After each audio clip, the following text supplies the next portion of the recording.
Hey everyone, today we're back with the Time Machine, Chapter 3. We can recall from the last chapter that the scientist came back at the end of the chapter all dirty and clothes ripped, as if he came back from the future or the past. Let's read on to find out more.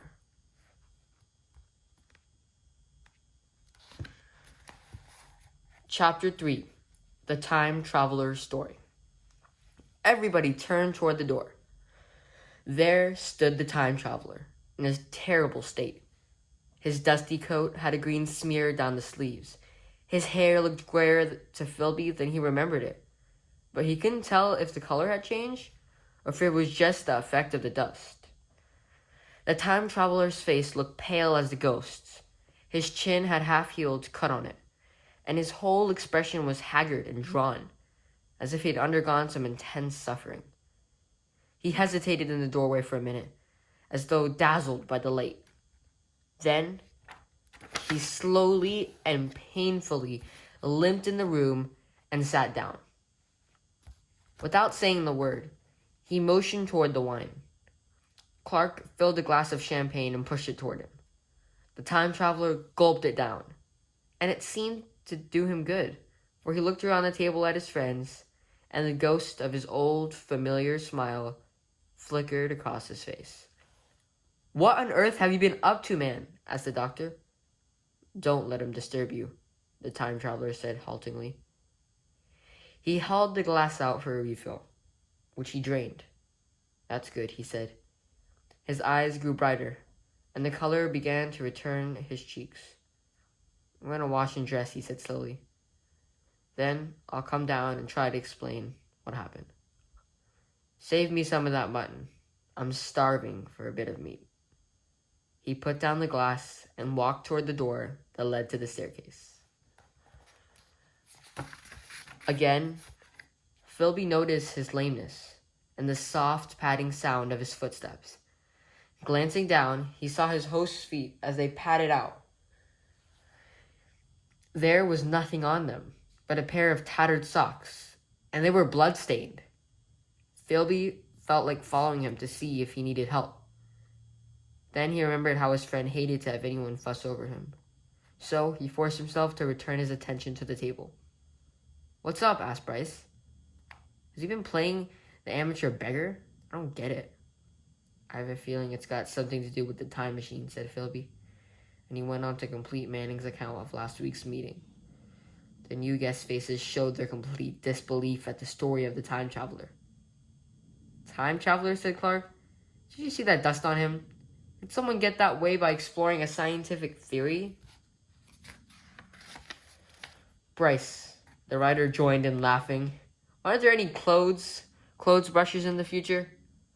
"And now for an exclusive eyewitness report from our special correspondent in the day after tomorrow," announced Clark, the editor, and he made a trumpet sound. Just about everybody began to laugh hysterically at the wild idea. At this point, the time traveler returned, dressed in ordinary clothes.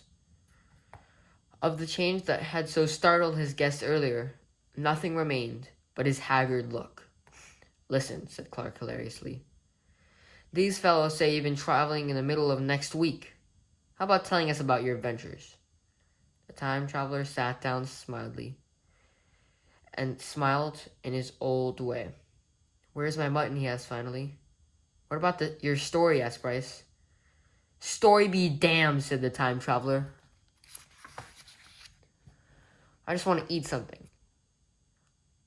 I won't say where until I get some pretone into my arteries." "Just one word," began Philby. "Have you been time traveling?" "Yes," he answered with his mouth full. The rest of the dinner was extraordinarily uncomfortable. No one said anything until the time traveler finally pushed his plate away. "I guess I should apologize," he said. "I was simply starving. I've had a most amazing time." He reached for a cigar and cut the end. "Let's go into the smoking room. It's too long a story to tell over greasy plates." He rang the bell for the servants to start clearing the table, then led the way to the adjoining room. Did you tell them about my time machine? He asked Philby, indicating the new guest. Philby nodded. I tried to. But such a thing is an impossibility, cried Clark.